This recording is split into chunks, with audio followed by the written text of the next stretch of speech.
Yo, who do we blame? Do we blame Mike and Jake Paul? Do we blame Netflix? Do we just blame ourselves? Like, yo, marketing and nostalgia and history and the fact that most of us ain't have nothing the fuck else to do tonight got us. It's like, this is bullshit. Mike Tyson is 58 years old. We still is all waiting up late. Like, yo, we tuned in. Yo, you watching Jake Paul versus Mike. Who you got? Who you got? My man Swave online with me. Yo, I got $1,000. I'm texting him. I'm taking that bet too and all that. We placing bets and all that. As if this is some real shit. Yo, I don't know what the fuck we was thinking.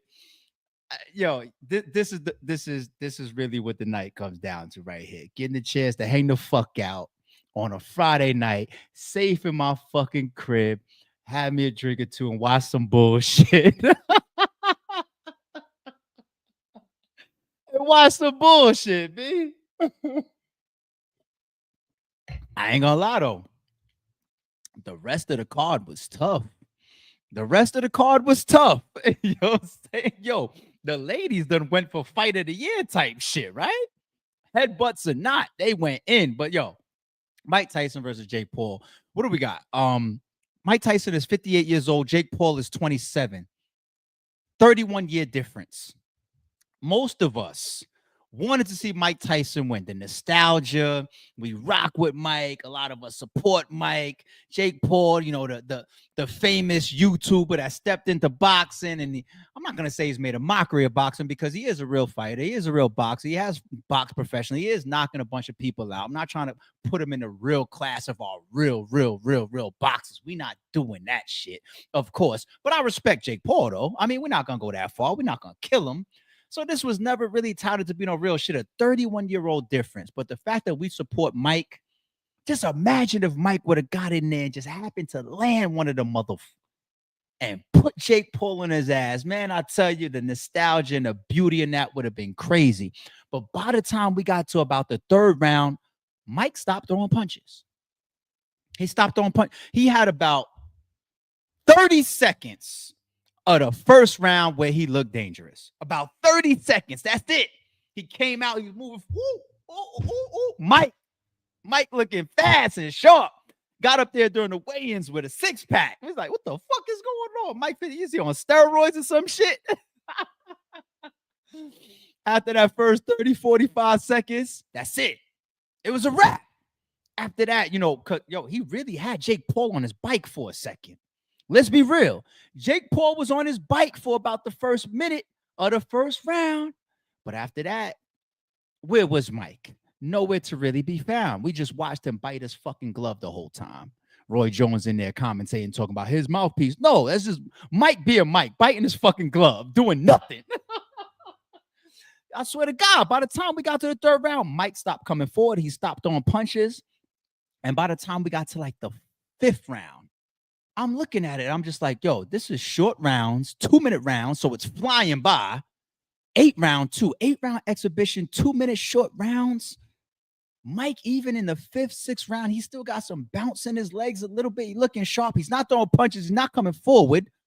Jake Paul got like a dead man. Y'all remember, my boxing fans, do y'all remember Emmanuel Stewart barking on Lennox Lewis in the corner because he wasn't putting Mike Tyson away?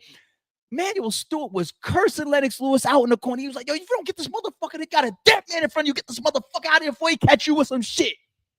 That was in my mind just now watching this. I was just like, Jake Paul, how old? 27 years old. You got a 58-year-old man in front of you. And even though I'm rooting for Mike, I'm still a boxing fan, and we all here for the excitement. I'm going to keep it real. If you got your ass in there and they saying that Mike Tyson will make $20 million tonight, if you ain't ready for this young man, you get your ass knocked out. It is what it is. And I'm watching Jake Paul, and I'm just like, yo, he's carrying him. If you don't see that by the 7th and 8th round, you crazy. He carried him. And I'm not the conspiracy theorist person, not by far. But I'm watching this shit, and I'm just like, yo, he really, really could get at Mike crazy. Crazy. Does it look bad to knock Mike out at 58? Maybe. Maybe they'll probably kill you for that. They'll probably persecute you for that. Oh, you went and knocked out some old man or whatever. I don't know. There could be a whole marketing plan because if you go back, what was it, like 5-6 years when Mike fought Roy? Everybody knew what that was. That was just like, just an exhibition. Two old goats carrying each other. That fight, Roy Jones and Mike, years ago, looked like they was just going to get in there and make a check together and put on like a little exhibition show for y'all. What the fuck was we expecting at the age 58? I admit, part of me was like, man, I'm sold, man. Mike looking fast. I know he's 58 years old and he's old. I don't expect him to be dangerous by the 5th and 6th round. You know what I'm saying? But he fuck around and catch Jake with some shit. The last thing a boxer loses is his punch. He fuck around and catch Jake with some shit. But once again, he was dangerous for about 45 seconds in the first round. Then he became stationary, stopped throwing punches. And it was just like, yo, Jake could get him out of here. He didn't want to. He didn't want to. You know what we leaving this fight with? We got viral shit that happened outside of the ring. You got Cedric the Entertainer looking like an African scammer. I tweeted, yo, he looked like Hush Puppy up there. If y'all know the documentary and the story about Hush Puppy, the African scammer that was always buying all the fucking designer clothes and taking the private jets and looking crazy until the Fed swooped in and grabbed his ass. Then you got all these fucking viral, crazy ass interviews leading up with Mike. Yo, is this the biggest attraction in boxing this year? Is this what we got? Is this what we got left? This is why I left boxing alone. Because we lost all the golden era. We lost all the real shit. The most viral shit. So you got Mike Tyson with an interview. He got a little girl with him. And she asked him about legacy. What does he say? Who cares about legacy? We're all dead anyway. Blah, blah. I don't care about no legacy. I ain't going to be here. I'm just going to be dead. It's like, yo, you got a little girl with you there. That's like learning how to interview. And then you had the other one that came out like yesterday where he says they had a threesome and the girl had AIDS or some shit like that. So the guy and the girl contracted AIDS and died, and he was in the mix and he didn't contract it. So then that comes out. And then the third one, while he's in the dressing room warming up, he gives an interview and Netflix got a shot of him going live, turn around, ass out. Meme all over the place now. Yeah, Mike with it. Come on, man. Take care of Mike, man. You got him looking crazy out here, man. Like, and Netflix, not only do you got Mike Tyson walk around in the interview room and you broadcasting that live with his ass out and all that, got him going out on the internet like that. But Netflix, man, we ain't letting you slide for this. We understand you are Netflix and chill. We understand we come to you for series. We want to see what y'all have, Sopranos and all these big telecasts and TV shows and all that. That's what we come to you for. I get it. Y'all wasn't prepared to do live boxing. Y'all didn't know all these motherfuckers were going to tune in because you want to know what? If you already had Netflix, they thinking like it's free. And then you also got all the other motherfuckers that sharing passwords. Oh, Mike is fighting. I don't got Netflix. Here, hold that down. Here's a password. Then you got the people, all the type of shit. Y'all wasn't ready. Y'all wasn't ready. All night freezing. Or I ain't gonna lie. During the main event, it looked like y'all stepped up y'all game a little bit. It only froze for me twice during the main event. But Netflix, between y'all got Mike looking crazy out here. And then all the freezing on the stream, it's crazy. But yo, you know what too, y'all? I got a quick throwback for y'all. Let me bring this up on the screen. Mind you, y'all, this right here that I'm about to play is when Mike Tyson fought Kevin McBride. Do y'all remember that? 2005. Let me get over here. 2005. That's almost 20 years ago. This is what Mike said after the fight. Almost 20 years ago. Mike, first let's start with you. Did you want to continue? Well, I would like to continue, but I saw that I was getting beat on. I realized I don't think I have it anymore because I got the ability to stay in shape, but I don't got the fighting guts, I don't think, anymore.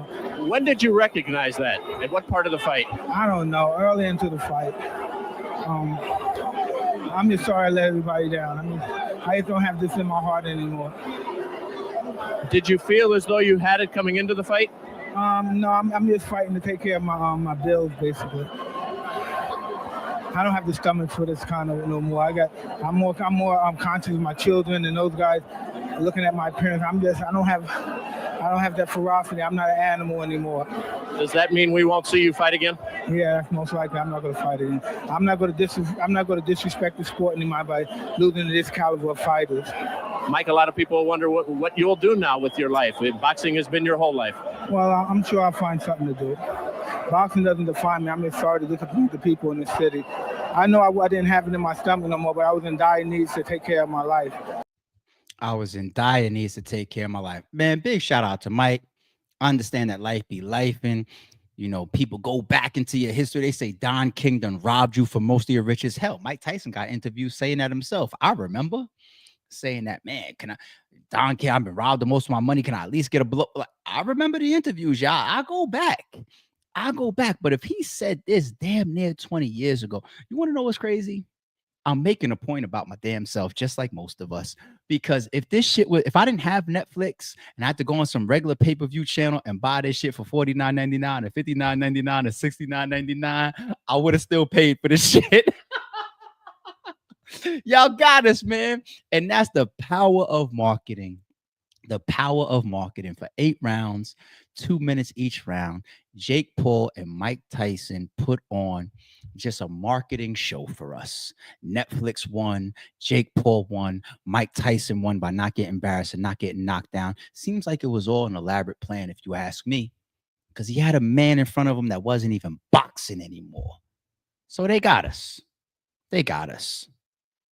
I'm happy not to see Mike Tyson laid the fuck out at 58, but they got us. Netflix marketing, yeah, y'all win. But if y'all think that man wasn't carried during this fight, y'all are tripping. Don't confuse silence with work ethic. I'm a boss making decisions, my first fetish. The verse cherished is perfect, that's a reverse blemish. I dropped it, connected the block, learn Tetris. This is the Sorry Street Podcast. Welcome to the house of. And shout out to the members. Without, I think still got a gun.